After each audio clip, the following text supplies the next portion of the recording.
안녕하세요. 황혼의 편지함입니다.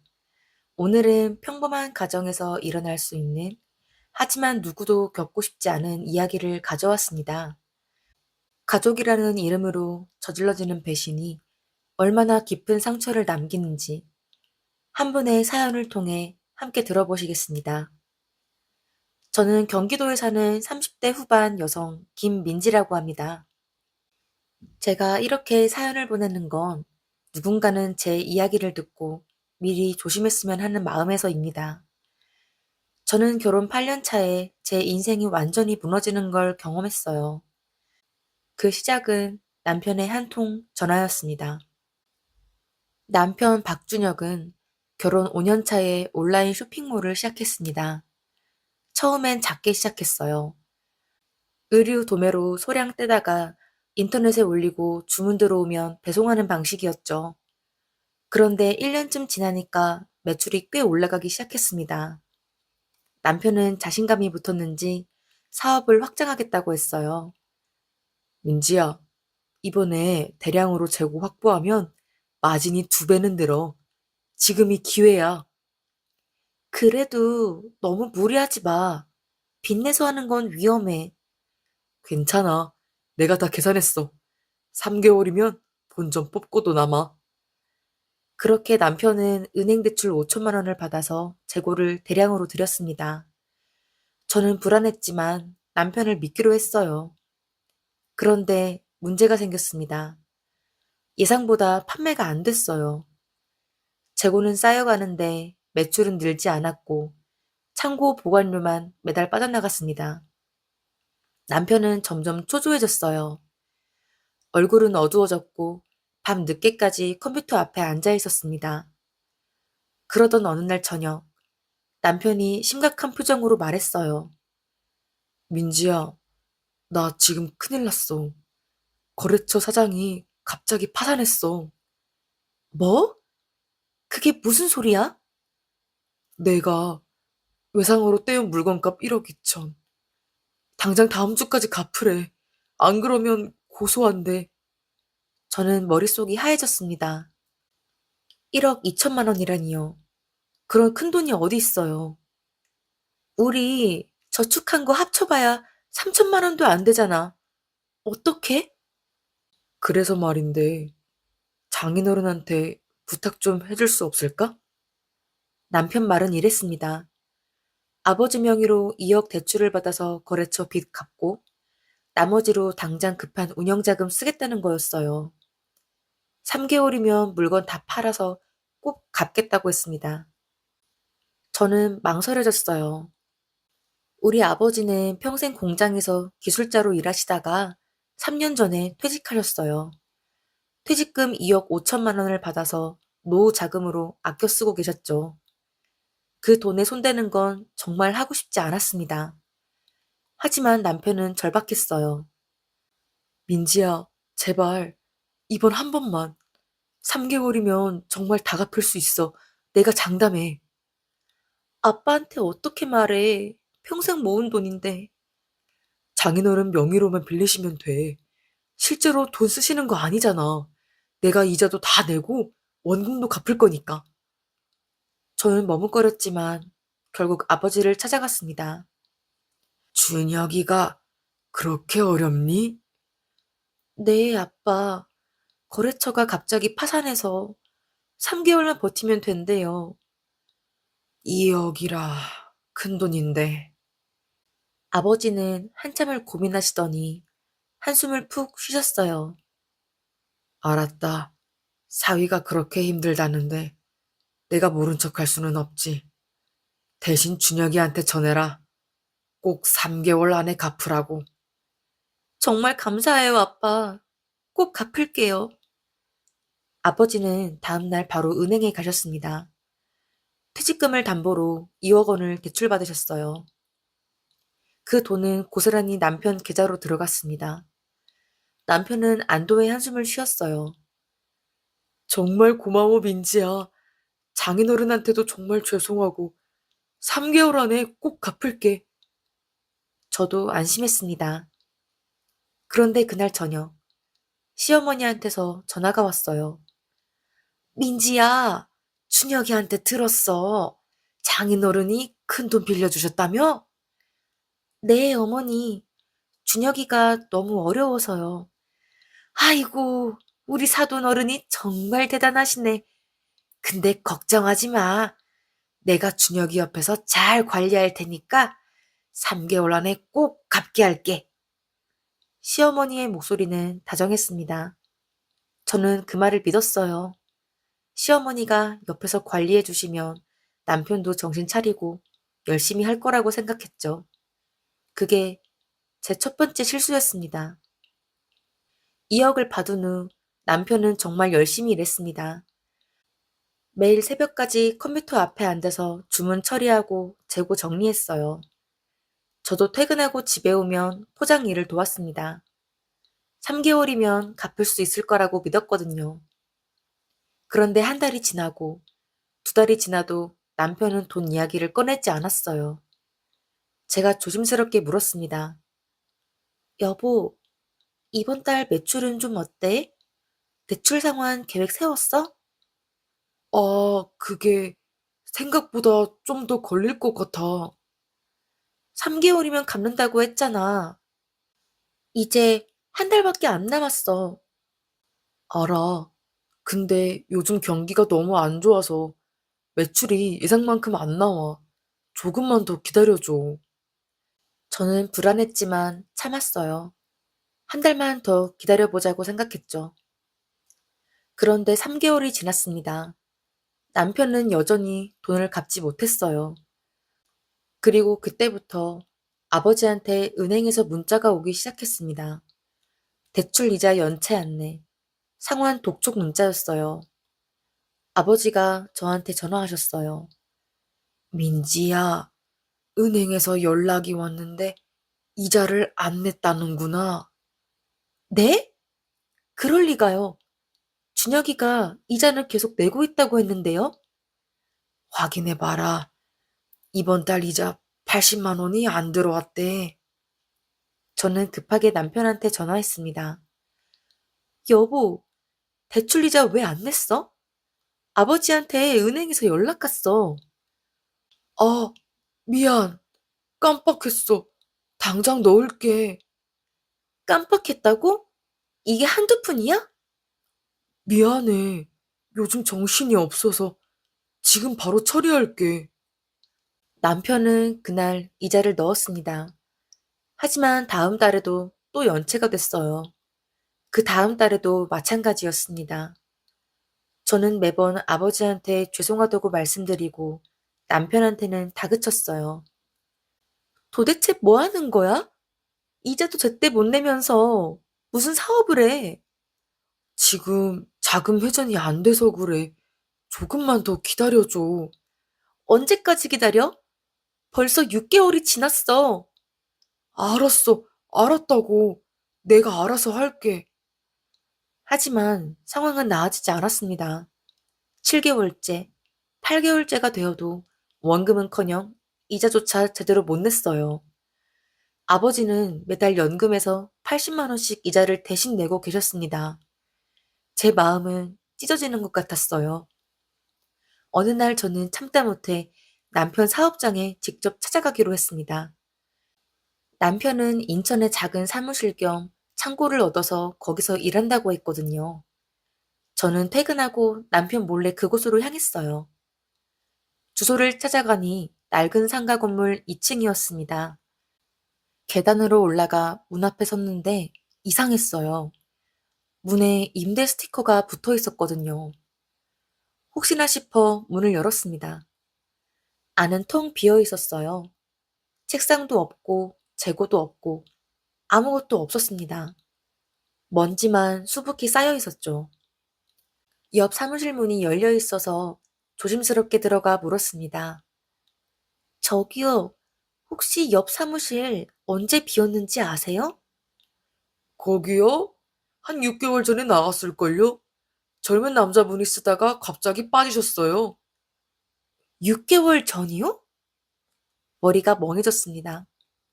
6개월 전이면 아버지한테 대출받은 직후잖아요. 그럼 그동안 남편은 대체 어디서 뭘 한 거죠? 저는 떨리는 손으로 남편한테 전화했습니다. 지금 어디야? 사무실에 있지. 왜? 거짓말하지 마. 나 지금 네 사무실 앞이야. 여기 6개월 전에 이미 비었던데? 전화 너머로 남편이 숨쉬는 소리만 들렸어요.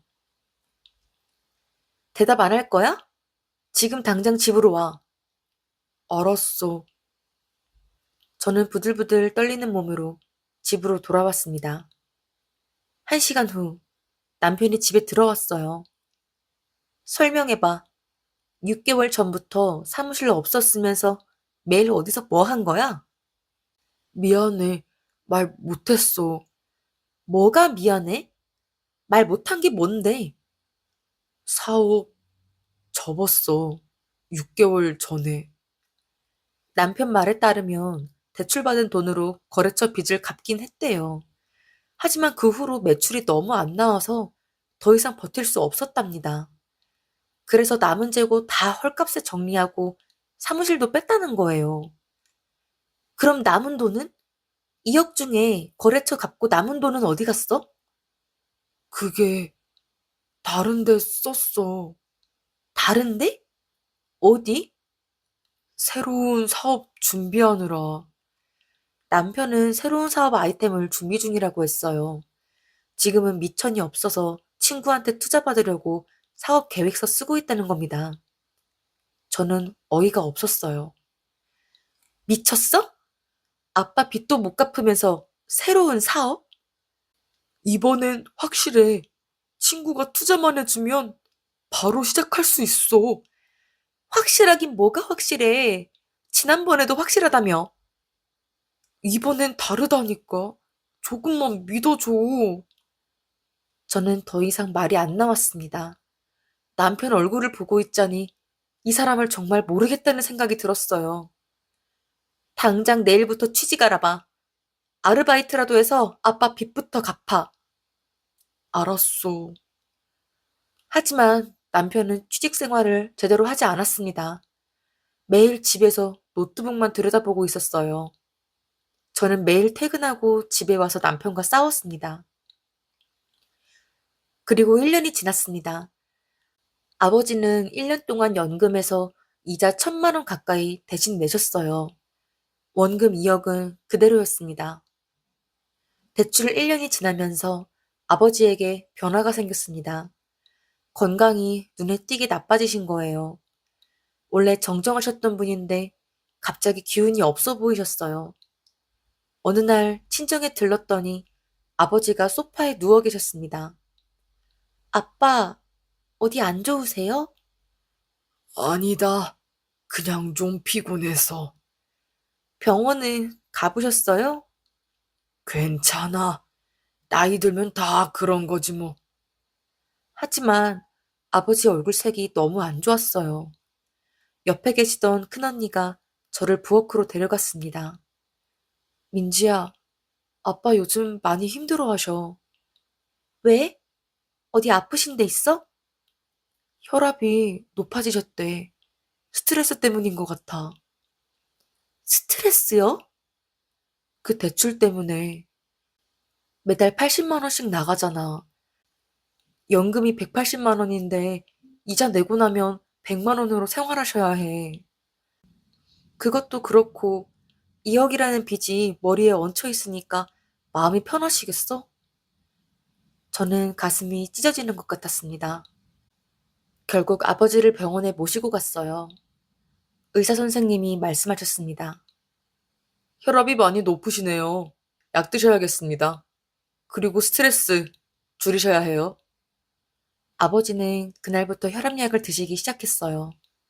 병원비가 한 달에 15만 원 정도 나왔습니다. 이자 80만 원에 병원비 15만 원까지 더해지니 아버지 생활비는 더 줄어들었어요. 저는 남편한테 다시 따졌습니다. 아빠가 혈압약 드시기 시작했어. 다 스트레스 때문이야. 미안해. 미안하다는 말만 하지 말고 뭐라도 해. 제발. 알았어. 내가 알아볼게. 하지만 남편은 여전히 아무것도 하지 않았습니다. 그러던 어느 날이었어요. 저는 남편 지갑을 정리하다가 카드 영수증을 발견했습니다. 고급 한정식집 35만 원, 골프장 이용료 18만 원. 날짜를 보니 일주일 전이었어요. 저는 손이 떨렸습니다. 아버지는 병원비 아끼려고 약도 거르시는데 남편은 골프를 치고 있던 거예요. 저는 영수증을 들고 남편 앞에 내밀었습니다. 이게 뭐야? 어? 골프? 한정식? 돈이 어디서 났어? 아, 그건 거래처 사람들이랑 접대한 거야. 무슨 거래처? 사업 접었잖아. 새로운 거래처. 투자 받으려고 만나는 사람들이야. 투자 받으려고 네가 돈 쓰는 게 말이 돼? 그것도 그런 큰 돈을? 사업이 원래 그런 거야. 투자 받으려면 관계를 만들어야 한다고. 관계는 무슨? 아빠 빚도 못 갚으면서 무슨 투자야? 아, 알았어. 다음부터 안 그럴게. 하지만 다음 달 카드 명세서에도 비슷한 내역들이 또 찍혀 있었어요. 이탈리안 레스토랑 28만 원, 와인바 15만 원. 저는 더 이상 참을 수가 없었습니다. 시어머니한테 전화를 걸었어요. 어머니, 준혁이 좀 말려주세요. 무슨 일인데? 사업 접은 지 1년이 넘었는데 아직도 취직 안 하고 돈만 쓰고 있어요. 아, 그래도 준혁이가 뭘 준비하고 있잖니. 준비는 무슨요? 골프 치고 술 마시는 게 준비예요? 그게 다 사업 준비 과정이야. 네가 사업을 몰라서 그래. 어머니, 저희 아버지 빚이 2억이에요. 이자만 1년 넘게 못 갚고 있고요. 그건 우리도 미안하게 생각해. 그래도 남자 사업이라는 게 하루아침에 되는 게 아니잖아. 저는 어이가 없었습니다. 시어머니는 오히려 제가 남편을 이해 못한다는 투로 말씀하시더라고요. 그럼 어머니가 좀 도와주시면 안 돼요? 이자라도 같이 내시든가. 우리도 형편이 어려워. 셋째, 준범이 대학 등록금 내느라 빠듯하거든. 그럼 준혁이라도 제대로 관리 좀 해주세요. 내가 뭘 어떻게 해? 너의 부부 문제는 너희가 해결해야지. 처음엔 관리하겠다고 하셨잖아요. 아니, 지금 네가 나한테 뭐라고 하는 거니? 시어머니한테? 시어머니는 목소리가 차갑게 변했습니다. 저는 더 이상 말을 잇지 못했어요. 며느리가 분수를 알아야지 남편 뒷바라지는 못할 망정 시어머니한테 뭐라고 해? 그렇게 말씀하시고 전화를 끊으셨습니다. 저는 그날 밤 혼자 한참을 울었어요. 남편은 변명만 하고 시어머니는 오히려 저를 탓하고 아버지는 혼자 병원비랑 이자 부담하시면서 건강 나빠지시고 이게 정말 제 인생인가 싶었습니다. 그리고 며칠 후 아버지한테서 전화가 왔어요. 민지야, 은행에서 연락이 왔는데 원금 상환 시작해야 한대. 원금요? 벌써요? 대출 기간이 2년이었거든. 이제 1년 남았으니까 원금 나눠 갚기 시작해야 한대. 한 달에 얼마씩이에요? 한 달에 170만 원씩. 170만 원이요? 이자 80만 원 합치면 250만 원이야. 저는 정신이 아찔했습니다. 한 달에 250만 원이요. 아버지 연금이 180만 원인데 어떻게 감당하시나요? 민지야, 준혁이한테 전해라.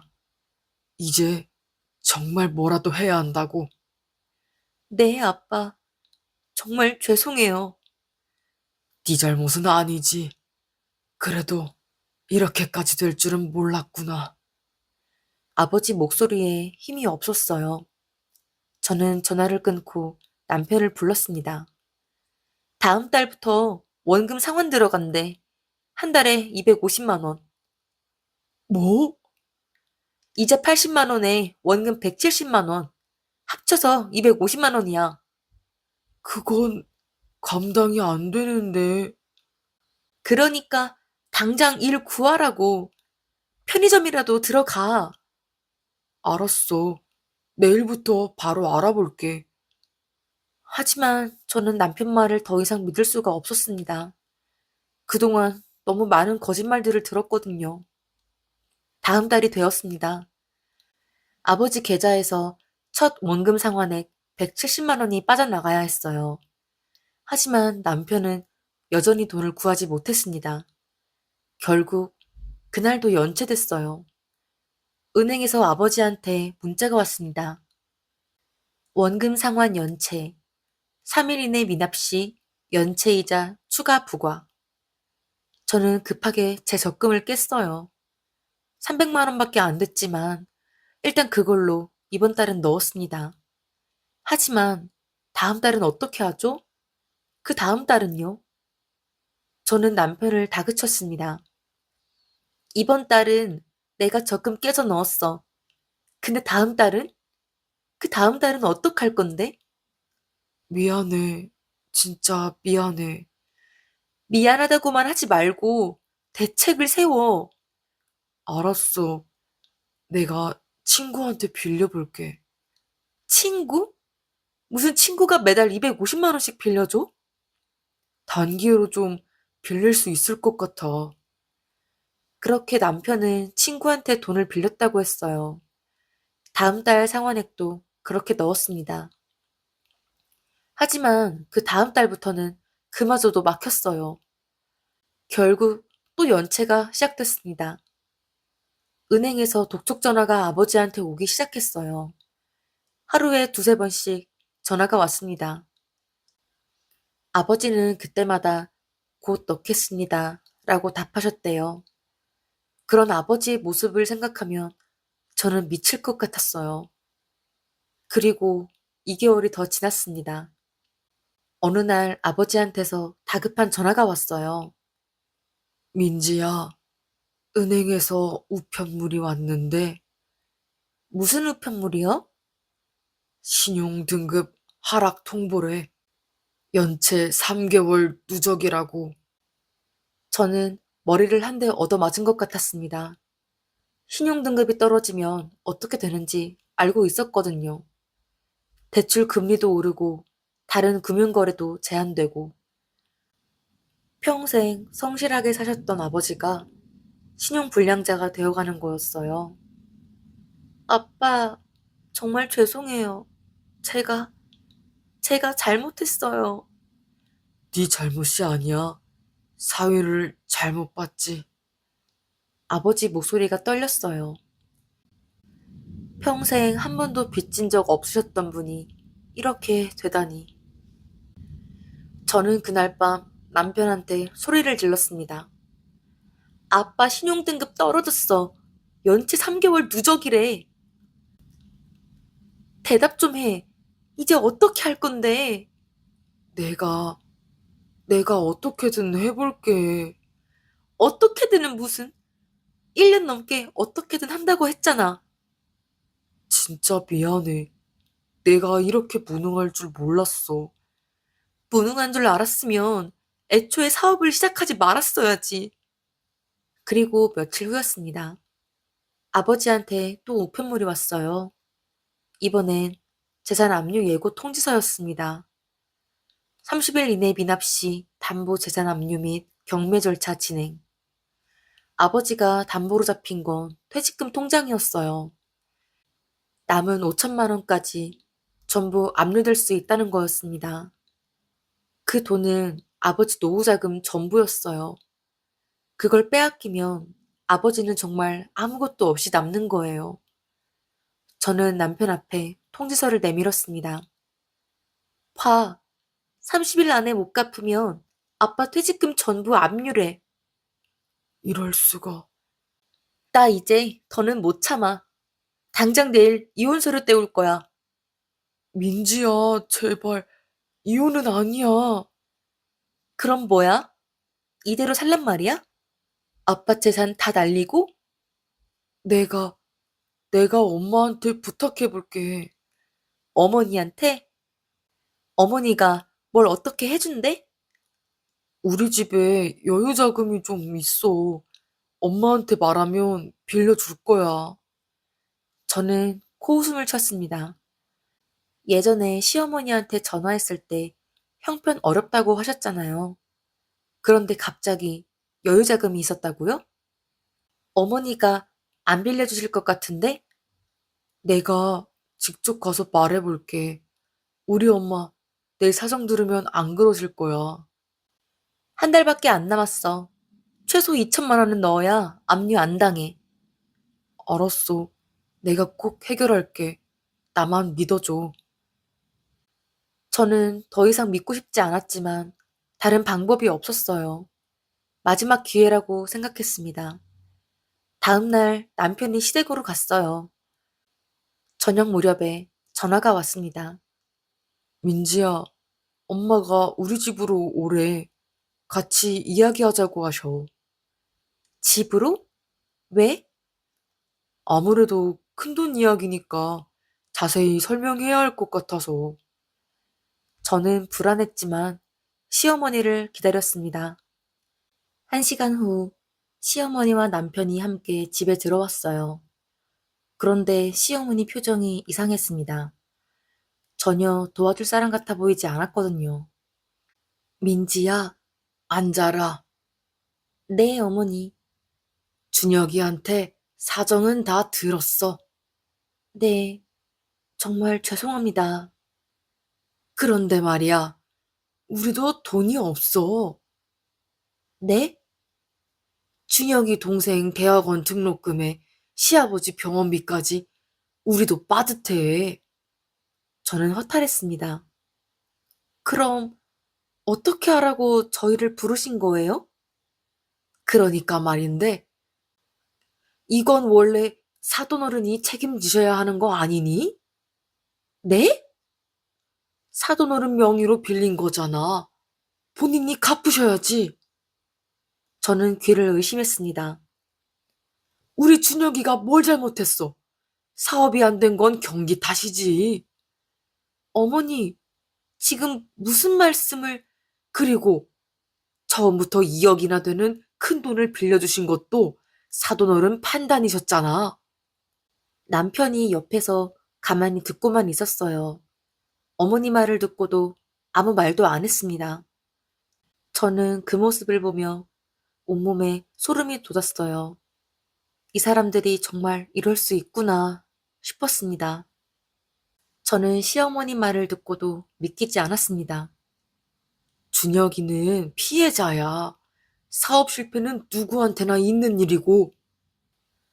어머니, 지금 무슨 말씀하시는 거예요? 그러니까 사돈 어른이 보증서신 거잖아. 본인이 책임지셔야지. 보증이요? 아빠 명의로 빌린 건 준혁이가 3개월 안에 갚는다고 해서였어요. 그래도 명의는 사돈 어른 거잖아? 그럼 준혁이는 책임 없다는 말씀이세요? 우리 아들이 뭘 잘못했는데? 저는 어이가 없어서 남편을 쳐다봤습니다. 남편은 고개를 숙인 채 아무 말도 하지 않았어요. 여보, 지금 가만히 있을 거야? 어머니 말 들었어? 엄마 말씀도 일리가 있어. 뭐? 일리가 있다고? 생각해봐. 장인어른이 보증을 서신 거잖아. 당신이 3개월 안에 갚는다고 했잖아. 그건 그때 상황이었고.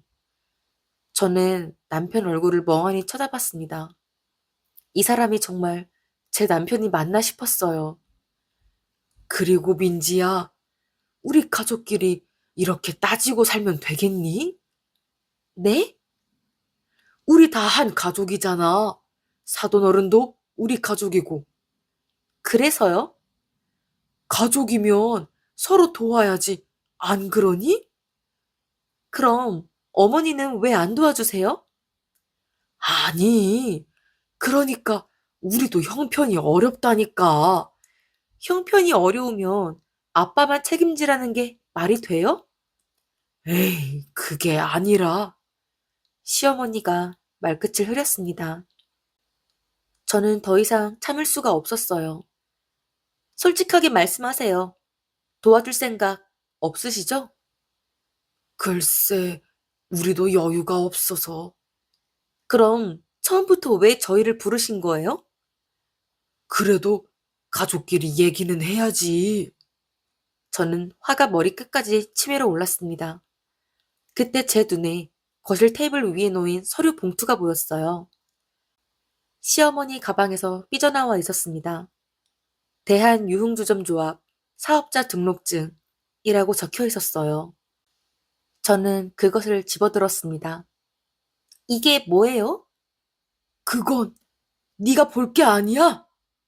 시어머니가 황급히 빼앗으려 했지만 저는 이미 내용을 봤어요. 사업자 등록증에 적힌 이름은 박준영이었습니다.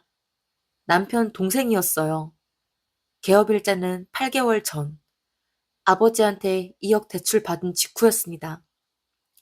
이게 뭐예요? 그건 준영이 사업이야. 유흥주점이요? 준영이가? 작은 술집이야.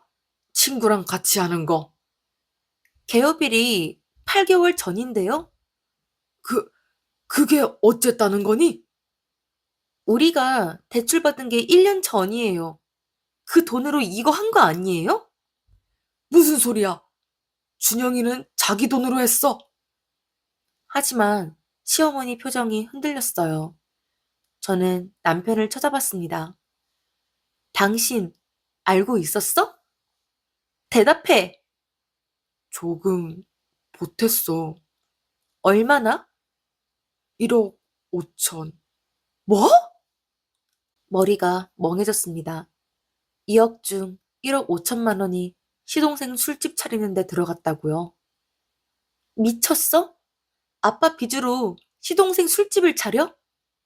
그게 아니라 동생이 사업 기회가 있었거든. 사업 기회? 당신 사업은 망했으면서? 동생은 달라. 입지도 좋고 확실한 사업이야. 확실하면 당신이 왜 돈을 대줘? 형제끼리 서로 돕는 거지. 저는 어이가 없어서 웃음이 나왔어요. 그럼 동생한테 받아. 1억 5천. 당장 받아와. 그건 안 돼! 왜요? 준영이가 그 돈으로 인테리어하고 집기 다 샀어. 어떻게 빼내? 그럼 술집 담보로 대출 받든가. 이제 막 시작한 가게를 어떻게 담보로 잡아? 그럼 어떡하라고요? 아빠는 압류 당해도 돼요? 그건 우리가 어떻게 할 수 없는 일이잖아. 저는 시어머니를 멍하니 바라봤습니다. 정말 이럴 수 있는 사람인가 싶었어요. 정말 너무하시네요. 뭐가 너무해? 우리 준영이 사업은 잘 되고 있어. 몇 년 있으면 대박 날 거야. 몇 년? 그동안 우리 아빠는 어떡하고요? 그러니까 사돈 어른이 좀 참으셔야지. 참으라고요? 신용등급 떨어지고 재산도 압류당하는데? 원래 사업이 그런 거야. 손해보는 사람도 있고. 저는 더 이상 말이 안 나왔어요. 그때 남편이 조심스럽게 말했습니다. 민지야, 우리 가족이잖아. 좀 넓은 마음으로. 가족? 지금 가족이라고 했어? 그래. 우리 다 가족이니까 같이 어려움을 나누는 거지. 나누는 게 아니라 아빠한테만 떠넘기는 거잖아. 그런 게 아니라 동생도 나중에 성공하면 갚을 거야. 나중에? 그게 언젠데? 2년, 아니 3년 있으면. 3년? 지금도 압류 직전인데? 그러니까 당신 아버지가 조금만 더 기다려주시면. 저는 남편 얼굴을 똑바로 쳐다봤습니다. 당신 진짜 사람 맞아? 무슨 소리야? 아빠 돈으로 동생 술집 차려놓고 아빠가 기다려야 해? 다음 날 거실에 앉아 있다가 화장실에 가고 싶어서 자리를 비웠어요. 돌아오는 길에 제 서랍장이 열려 있는 걸 봤습니다. 평소에는 항상 잠가두는 서랍이었는데 누군가 뒤진 흔적이 있었어요. 그리고 그 안에 보관해 두었던 아버지 대출 서류가 없어져 있었습니다. 준혁아, 내 서랍 뒤졌어? 응? 대출 서류 어디 갔어? 아, 그거 내가 확인 좀 해보려고. 왜? 그냥 정확한 내용 알아야 할 것 같아서. 저는 이상한 느낌이 들었습니다. 서류 내놔. 나중에 줄게. 지금 내놔. 남편이 마지못해 가방에서 꺼냈어요. 저는 내용을 확인했습니다. 그런데 이상한 점을 발견했어요. 대출 심사 담당자 이름이 이경희로 되어 있었습니다. 저는 그 이름이 낯익었어요. 어디서 들어본 것 같았거든요. 그리고 갑자기 기억났습니다. 시어머니 친구 이름이 이경희였어요. 이경희가 어머니 고등학교 동창 아니었어? 어, 은행 지점장이라고 했던 것 같은데? 맞아. 저는 다시 자세히 봤습니다. 대출 심사 기간은 단 3일이었어요. 보통 이런 큰 금액은 2주는 걸리는데 말이죠. 그리고 담보 평가액도 이상했습니다. 아버지 퇴직금이 2억 5천만 원인데 담보 인정액이 2억 2천만 원으로 되어 있었어요. 보통은 80% 정도만 인정하는데 거의 90%를 인정해 준 거였습니다. 이건 명백히 편법 처리였어요. 이거 어머니가 청탁한 거지? 심사 3일 만에 통과시키고 담보도 최대한 인정해주고. 그건 우리가 급했으니까. 저는 그날 밤 잠을 한숨도 못 잤습니다.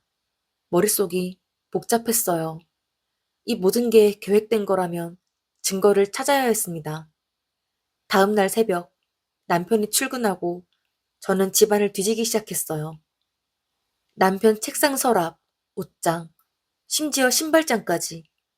1시간쯤 지났을 때 옷장 깊숙한 곳에서 서류 봉투를 발견했습니다. 안에는 은행 거래 내역서들이 가득했어요. 남편이 숨겨둔 거였습니다. 저는 더 자세히 내역을 살펴봤어요. 첫 번째 이체 내역, 1억 5천만 원이 박준영에게 송금되어 있었습니다. 남편 동생이었어요.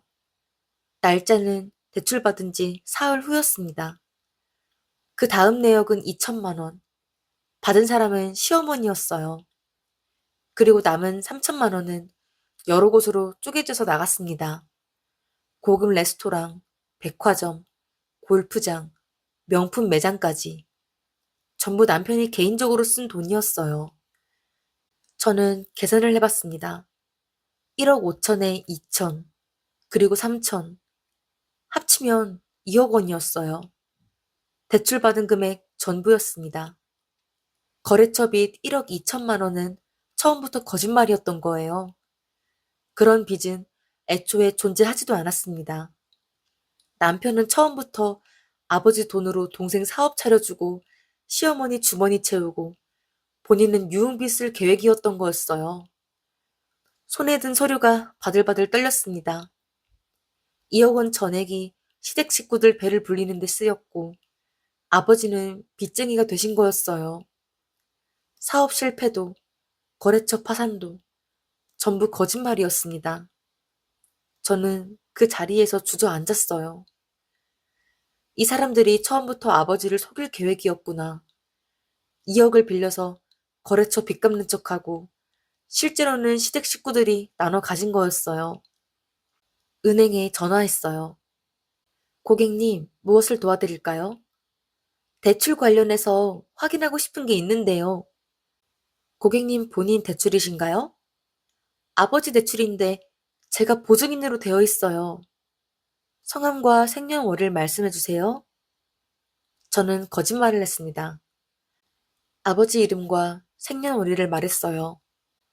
확인됐습니다. 어떤 내용 확인하시겠어요?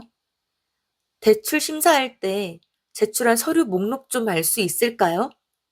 잠시만요. 신청서, 소득증빙, 재직증명서, 인감증명서가 제출됐네요. 인감증명서요? 그거 언제 발급된 건가요? 발급일자가 대출 신청 3일 전이네요. 그날 본인이 직접 발급받으신 건가요? 그건 저희가 확인할 수 없습니다만 용도는 금융기관 제출용으로 되어 있네요. 저는 전화를 끊고 아버지에게 전화했습니다. 아빠, 대출 받을 때 인감증명서 발급받으셨어요? 인감증명서? 아니, 그런 거 안 했는데. 은행에서는 제출됐다고 하는데요. 이상하네. 나는 그냥 준혁이가 가져온 서류에 도장만 찍었어. 도장이요? 인감도장이요? 응, 준혁이가 급하다고 해서 도장만 찍어줬지. 저는 식은땀이 났습니다. 남편이 인감증명서를 위조했을 가능성이 높았어요. 아버지 도장을 몰래 가져가서 증명서를 발급받고 대출 서류를 만든 거였습니다. 저는 바로 주민센터로 달려갔어요. 직원한테 아버지의 인감증명서 발급 내역을 확인해달라고 했습니다. 본인이 아니시면 확인이 어렵습니다. 제가 딸인데 아버지 동의받고 왔어요. 그래도 위임장이 있어야 제발 좀 봐주세요. 사기당한 것 같아서요. 직원이 난처한 표정을 지었지만 제 절박한 모습을 보고 확인해줬어요. 발급 기록이 하나 있네요. 8개월 전에. 신청자가 누구죠? 박준혁 씨로 되어 있는데 위임장 제출하고 발급 받으셨네요. 위임장이요? 그거 확인할 수 있어요? 잠시만요. 직원이 파일을 찾더니 위임장 사본을 보여줬어요. 거기에는 아버지 서명이 되어 있었습니다. 하지만 저는 그 서명이 가짜라는 걸 알 수 있었어요. 아버지 서명은 특이하게 히읗 받침을 길게 쓰시는데 이 서명은 짧게 되어 있었거든요. 이거 위조된 것 같은데요? 그럼 경찰에 신고하셔야 할 것 같습니다. 저는 위임장 사본을 받아서 나왔습니다. 이제 명백한 증거가 생겼어요. 남편이 아버지 동의 없이 인감증명서를 위조로 발급받았고 그걸로 대출을 받은 겁니다. 저는 시동생 술집도 직접 확인하기로 했어요. 인터넷으로 주소를 찾아서 그곳으로 향했습니다. 강남에 있는 고급 유흥주점이었어요. 간판도 화려하고 건물도 깔끔했습니다. 저는 영업시간 전에 들어가서 직원한테 물었어요. 사장님 계세요? 예약 고객이신가요? 아니요. 사장님 형수예요. 아, 잠시만요. 잠시 후 시동생 박준영이 나왔습니다. 형수님, 어떻게 여기를... 이야기 좀 하자. 저는 준영을 조용한 곳으로 데려갔어요. 그리고 녹음기를 몰래 켰습니다. 여기 인테리어비 얼마 들었어? 그게 왜요? 대답이나 해. 얼마? 1억 5천 정도요? 그 돈 어디서 났어? 형이 도와줬어요. 우리 아버지 빌린 돈으로? 그건 형이 자기 돈이라고 했는데요? 자기 돈? 사업 망해서 빚쟁이인 형이 무슨 돈이 있어? 저는 잘 모르겠어요. 형이 그냥 주길래 받은 거예요. 너도 알고 있었지? 우리 아버지 돈이라는 거. 형수님, 저는 진짜 몰랐어요. 거짓말하지 마. 어머니가 다 계획한 거잖아. 어머니가 그냥 사업자금 생겼다고 하셔서 사업 자금이 우리 아버지 노후 자금인 줄 알았어? 죄송해요. 저는 녹음을 멈추고 밖으로 나왔습니다. 이제 모든 증거가 다 모였어요. 은행 거래내역, 위조된 인감증명서, 시동생 술집에 들어간 돈까지. 집으로 돌아오는 길에 아버지한테 전화가 왔습니다.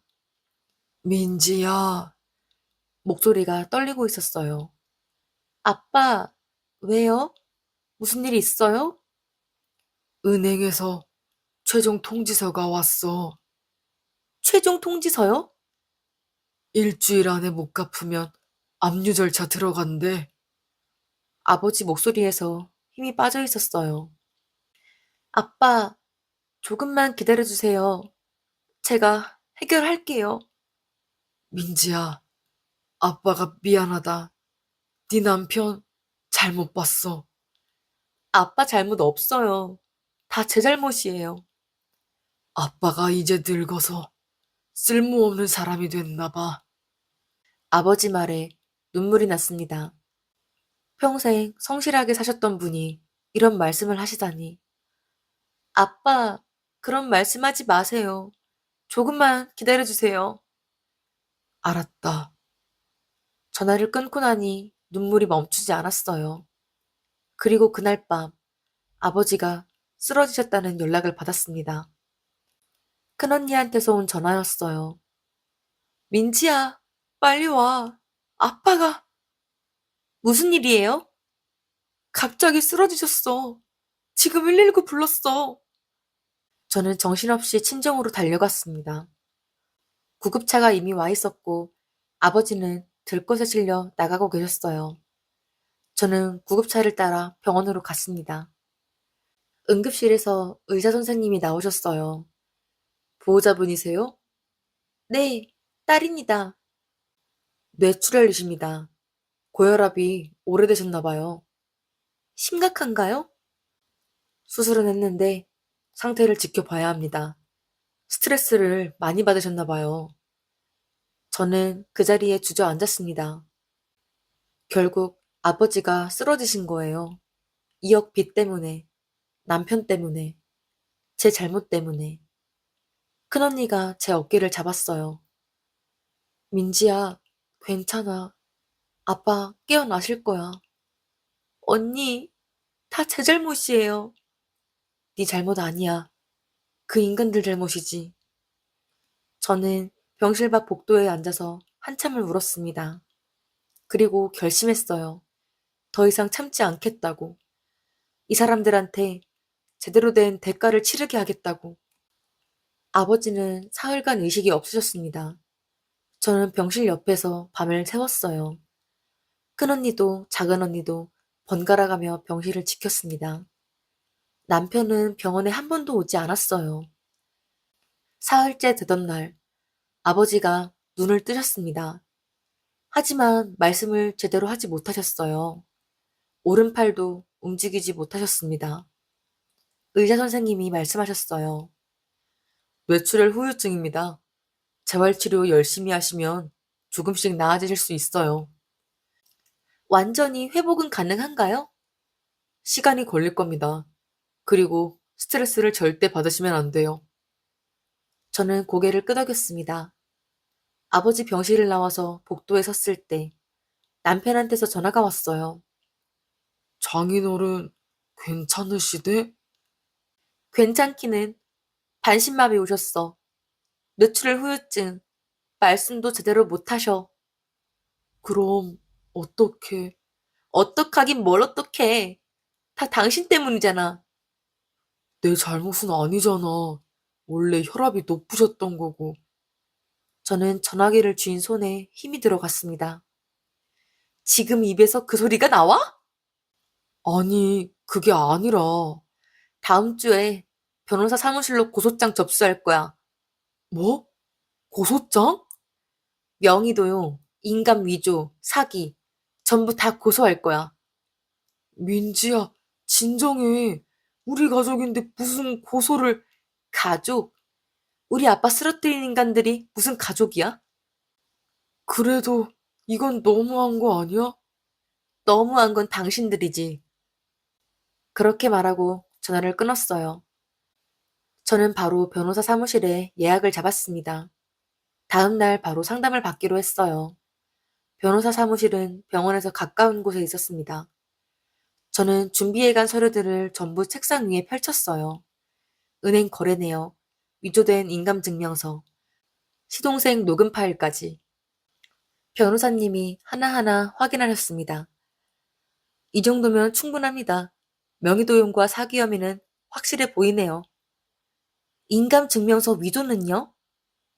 이것도 공문서 위조로 고소 가능합니다. 필적 감정 받으면 바로 나올 거예요. 은행 지점장도 문제 있지 않나요? 당연하죠. 친분으로 편법 심사 처리했으니 직권 남용입니다. 금융감독원에도 신고하셔야 해요. 그것도 가능한가요? 가능하고 말고요. 제가 같이 진행해 드릴게요. 저는 그 말에 조금 안심이 됐어요. 그런데 남편분하고는 이혼 생각 없으세요? 당연히 있죠. 그럼 이혼 소송이랑 같이 진행하시는 게 좋겠네요. 위자료도 청구하시고. 위자료요? 이 정도면 사기 결혼이나 다름없어요. 충분히 받아낼 수 있습니다. 얼마나 가능할까요? 최소 5천만 원은 받으실 수 있을 겁니다. 저는 고개를 끄덕였어요. 그리고 시어머니하고 시동생도 공범이니까 연대배상 청구하시면 됩니다. 2억 전부 받을 수 있을까요? 법원 판결 나오면 가능합니다. 시동생 술집 압류해서 경매 넘기면 되고요. 네, 그렇게 해주세요. 상담을 마치고 나오는데 남편한테서 또 전화가 왔어요. 저는 받지 않았습니다. 하지만 계속 전화가 와서 결국 받았어요. 민지야, 우리 한번 만나서 얘기 좀 하자. 할 얘기 없어. 제발, 이렇게 안 하면 안 될까? 당신이 아빠한테 한 짓 생각해봐. 어떻게 안 해? 그건 내가 정말 잘못했어. 다 인정할게. 인정은 법정에서 해. 민지야, 정말 이렇게까지 하려고? 당연하지. 당신들 감옥 보낼 거야. 우리 엄마한테도 얘기했어? 아직. 아직. 근데 곧 알게 되겠지. 엄마가 너 만나고 싶대. 만날 생각 없어.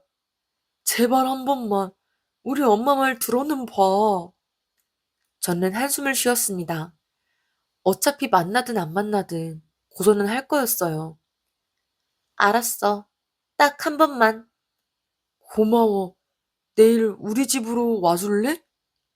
안 가. 카페에서 보자. 알았어.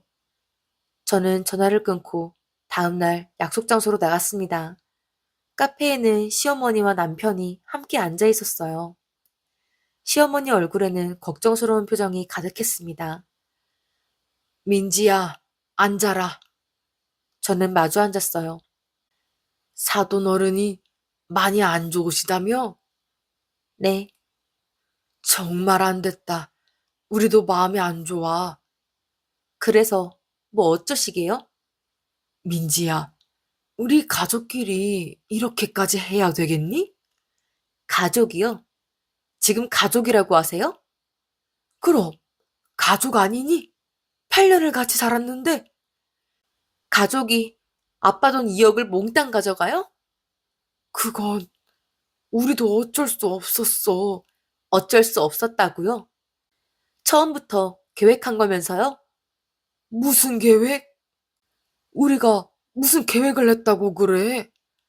은행 거래네요. 다 봤어요. 2억이 어디로 갔는지. 시어머니 얼굴이 굳어졌습니다. 그걸 어떻게? 준혁이가 숨겨놓은 서류 찾았어요. 1억 5천은 준영이한테, 2천은 어머니한테, 3천은 준혁이가 썼죠.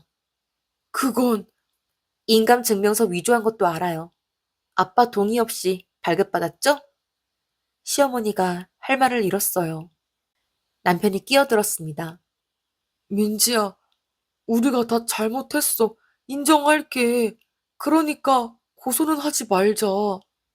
왜? 무서워? 무서운 게 아니라 우리 가족이잖아. 또 가족 타령이네. 그 말로 아빠 쓰러뜨렸잖아. 민지야, 우리가 돈 갚을게. 조금씩이라도 갚을 테니까 고소만은 하지 마라. 조금씩이요? 언제까지요? 3년, 아니, 5년 안에는 다 갚을게. 5년이요? 아빠가 5년을 더 기다려요? 그래도 우리한테 시간을 좀 줘야지. 저는 어이가 없어서 웃음이 나왔어요. 지금 아빠는 병원에 누워 계세요. 말도 못 하시고 팔도 못 쓰세요. 그건 안 됐지만 안 됐으면 책임지셔야죠. 책임은 지겠다니까? 돈 갚겠다잖아. 5년 후에요? 그동안 이자는요? 병원비는요? 그건 우리도 당장은 어려워. 어려우니까 아빠 보고 참으라는 거죠? 아니, 그게 아니라 됐어요. 저 더 이상 안 들을 거예요. 저는 자리에서 일어섰습니다. 남편이 제 팔을 잡았어요. 민지야, 제발 한 번만 기회를 줘. 놔. 정말 이러면 우리 끝이야. 이혼까지 가는 거야. 그래. 이혼할 거야. 당연히. 진심이야? 당연하지. 당신 같은 인간이랑 하루도 더 못 살아. 민지야, 너 지금 정신이 있는 거니? 정신 나간 건 당신들이죠. 감히 시어머니한테 반말을 해. 시어머니요? 이제 시어머니 아니잖아요. 곧 남이 될 사람인데. 이 버릇없는 것이. 시어머니가 소리를 길렀습니다. 주변 사람들이 쳐다봤어요. 저는 시어머니를 똑바로 쳐다봤습니다. 다음 주에 고소장 들어갑니다. 셋 다 각오하세요. 너, 너 진짜. 그리고 은행 지점장 이경희 씨도 금융감독원에 신고할 거예요. 어머니의 얼굴이 하얗게 질렸습니다. 경위까지 왜 끌어들여? 직권 남용했잖아요. 당연히 신고해야죠.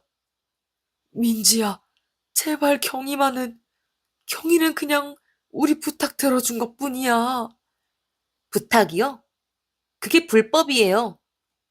불법까지는 아니고. 아니에요. 명백한 직권 남용이래요. 변호사가 그랬어요. 시어머니가 벌벌 떨었습니다. 민지야, 경희가 그 일로 잘리면 내 입장은 어떡하니? 그건 어머니가 생각할 문제 아니에요? 제발, 경희만은. 싫어요. 셋 다 똑같이 처벌받아야죠. 저는 더 이상 듣지 않고 카페를 나왔습니다. 뒤에서 남편이 따라왔어요. 민지야, 진짜 이럴 거야? 그래, 진짜 이럴 거야. 후회 안 해? 후회할 건 당신이지. 감옥 가서 실컷 후회해. 알았어. 어차피 나도 각오는 했어. 남편이 돌아섰습니다. 저는 그 뒷모습을 보며 아무 감정도 느껴지지 않았어요.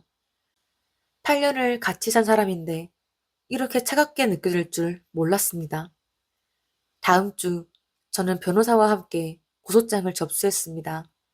박준혁, 강순옥, 박준영. 세 사람 모두를 사기와 명의도용, 공문서 위조 혐의로 고소했어요. 그리고 이경희는 금융감독원에 직권남용으로 신고했습니다. 일주일 후 경찰에서 연락이 왔어요. 남편과 시어머니, 시동생 모두 조사받으러 나오라는 통보를 받았다고 했습니다. 저도 참고인으로 출석하라는 연락을 받았어요. 경찰서에 갔을 때 남편과 마주쳤습니다. 남편은 수척해진 얼굴로 저를 쳐다봤어요. 하지만 저는 그냥 지나쳤습니다. 더 이상 할 말이 없었거든요. 조사는 한 달 넘게 진행됐습니다. 경찰은 제가 제출한 증거들을 바탕으로 세 사람을 철저히 조사했어요. 모든 증거가 명백했습니다. 그리고 두 달 후 검찰에서 기소 결정이 났어요. 남편 박준혁은 사기와 공문서 위조 혐의로 정식 재판에 넘겨졌습니다. 시어머니 강순옥과 시동생 박준영은 사기 공모 혐의로 함께 기소됐어요. 재판 날짜가 잡혔습니다. 그 사이 금융감독원에서도 연락이 왔어요. 은행 지점장 이경희에 대한 조사가 시작됐다고 했습니다. 편법 대출 심사 정황이 명백하다며 중징계가 예상된다고 했어요. 저는 조금씩 숨통이 트이는 기분이었습니다. 재판은 석 달 후에 열렸어요. 법정에 들어섰을 때 남편과 시어머니, 시동생이 피고인석에 앉아 있었습니다. 세 사람 모두 초라한 모습이었어요. 저는 증인석에 앉았습니다. 판사님이 저한테 물으셨어요. 증인은 피고인 박준혁의 아내가 맞습니까? 네, 맞습니다. 피고인의 대출금을 어떻게 사용했는지 아십니까? 네, 은행 거래 내역을 확인했습니다. 저는 준비해간 증거를 제출했어요. 2억 전액이 어디로 갔는지 상세히 기록된 내역이었습니다. 판사님이 서류를 검토하시더니 피고인들을 쳐다보셨어요. 피고인들, 이 내역이 사실입니까? 남편이 고개를 숙였습니다. 네. 피해자 부친의 동의 없이 인감 증명서를 발급받은 것도 인정합니까? 네. 공모자들도 인정합니까? 시어머니와 시동생도 고개를 끄덕였어요. 더 이상 부정할 수 없었던 겁니다. 증거가 너무 명확했으니까요. 검사님이 최종 구형을 했습니다. 피고인 박준혁, 징역 2년을 구형합니다. 피고인 강순옥, 박준영, 각각 징역 1년 6개월과 피해액 2억 원 연대배상을 구형합니다. 법정이 조용해졌어요. 남편이 저를 쳐다봤지만 저는 눈길조차 주지 않았습니다. 한 달 후 판결이 나왔습니다. 남편 박준혁은 징역 1년 6개월에 집행유예 2년, 시어머니와 시동생은 각각 징역 1년에 집행유예 2년, 그리고 세 사람 모두 연대해서 2억 원을 배상하라는 판결이었습니다. 집행유예라 당장 감옥에 가지는 않았지만 범죄자 기록은 남았어요. 그리고 2억 배상 판결이 가장 중요했습니다. 변호사님이 말씀하셨어요. 이제 강제 집행 들어갑니다. 시동생 술집부터 압류할게요. 일주일 후 시동생 유흥주점이 법원 경매로 넘어갔어요. 1억 5천만 원을 들여 차린 술집이었지만 경매가는 1억 2천밖에 안 나왔습니다. 그래도 그 돈은 아버지 빚 갚는 데 쓰였어요. 남은 8천만 원은 시어머니 집을 담보로 받아냈습니다. 시어머니는 본인 집까지 담보로 잡히자 완전히 무너졌어요. 제게 전화를 걸어서 애원했습니다. 민지야, 제발 집만은 우리가 살 곳이라도 있어야지. 아빠는 평생 모은 돈 다 잃으셨는데요. 그래도 우리가 살 곳은 있어야 하지 않겠니? 그건 어머니 문제예요. 저는 상관없어요. 민지야, 더 이상 전화하지 마세요. 저는 전화를 끊었습니다. 그리고 이혼 소송도 함께 진행했어요. 남편은 이혼에 동의했습니다. 더 이상 버틸 힘이 없었던 거죠. 이혼 재판에서 저는 위자료 5천만 원을 청구했어요. 남편이 저지른 사기와 배신에 대한 대가였습니다. 판사님은 제 청구를 전부 인정해 주셨어요. 민지야, 5천만 원은 너무 많은 거 아니야? 적은 것 같은데요? 8년을 속이고 산값 치고는. 나한테 그럴 돈이 어딨어. 그건 당신 문제고 법원 판결 나왔으니까 갚아야죠. 남편은 할 말을 잃었어요. 결국 남편도 본인 명의차를 팔아서 위자료 일부를 갚았습니다. 나머지는 매달 분할로 갚기로 했어요. 그렇게 8년 결혼 생활이 끝났습니다. 서류상으로도 마음으로도 완전히 남이 됐어요. 한편 은행 지점장 이경희도 대가를 치렀습니다. 금융감독원 조사 결과 명백한 직권남용으로 판정됐어요. 해임 처분을 받았고 금융권 취업도 영구 금지됐습니다. 은행 측도 책임을 인정해서 대출이자 일부를 탕감해줬어요. 그리고 가장 중요한 일이 남아 있었습니다. 아버지였어요. 아버지는 2달간 재활치료를 받으셨습니다. 천천히 조금씩 말씀을 되찾아 가셨어요. 오른팔도 조금씩 움직이기 시작하셨습니다. 완전한 회복은 아니었지만 일상생활은 가능하셨어요. 그리고 무엇보다 이억 빚이 전부 해결됐다는 소식에 아버지 표정이 밝아지셨습니다. 민지야, 고생했다. 아니에요, 아빠. 제가 잘못했죠. 아니야, 네가 다 해결했잖니.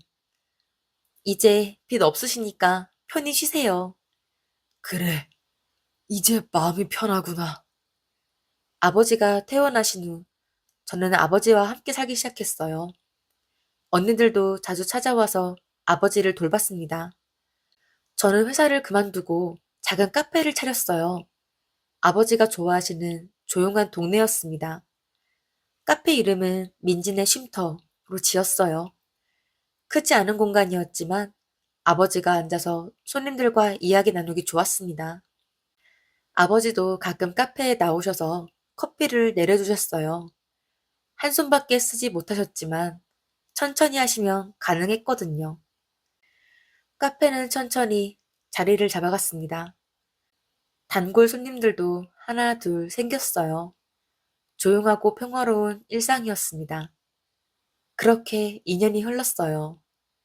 어느 날 낯선 번호로 전화가 왔습니다.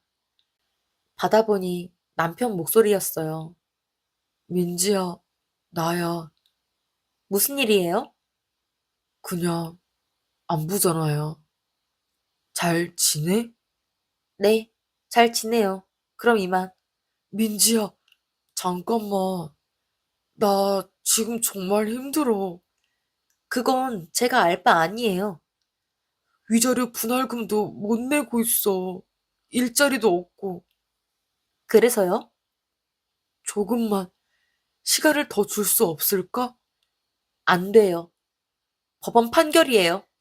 제발. 더 이상 전화하지 마세요.